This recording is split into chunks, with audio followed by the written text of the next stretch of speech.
Any weather event, any season, what you've got to have are four things.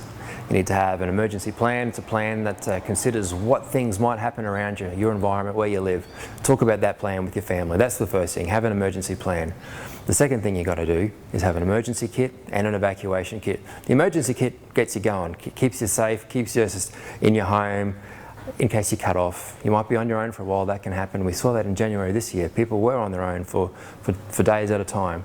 The emergency kit will help you out in that situation. That's your food and your water, your medicines, your dog food, your nappies, whatever it is you need in your own household to stay safe for that period of time.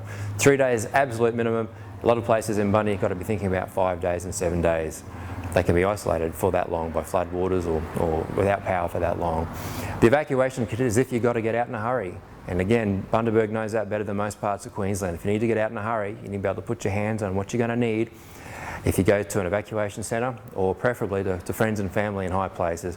A lot of the same stuff as the emergency kit, but also some of the basic things you need if you're in an evacuation centre, which could include toilet paper, pillows, things that keep you comfortable. Another thing you'll need to do, and this is really, really critical, and it's tuned into those warnings that are put out there. Officials, including the Council, including the Bureau of Meteorology, they'll be all over the news, on the TV and the radio.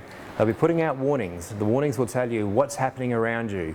You use that information to make a decision about what you're going to do with your household, when to enact your own emergency plan. You may need to stay put, you may need to evacuate. You need the best information to do that, and you get that by tuning into warnings. We thoroughly recommend the Bureau of Meteorology website. That tells you everything you need to know. It tells you warnings, and you can rely on that information. Council also will have similar information on its website. It reflects what the Bureau says, and it will use that information to provide more specific advice for people in our area. And finally, what each and every one of us can do is just prepare our homes. Make sure that our homes are clean. There's no debris in the yard, things that become missiles if there's big wind.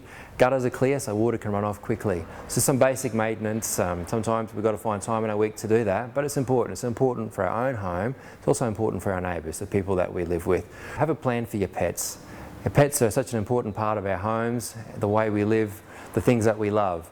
It's really important that we have a plan for them if we need to evacuate or if we need to stay put. Please consider your pets in an emergency.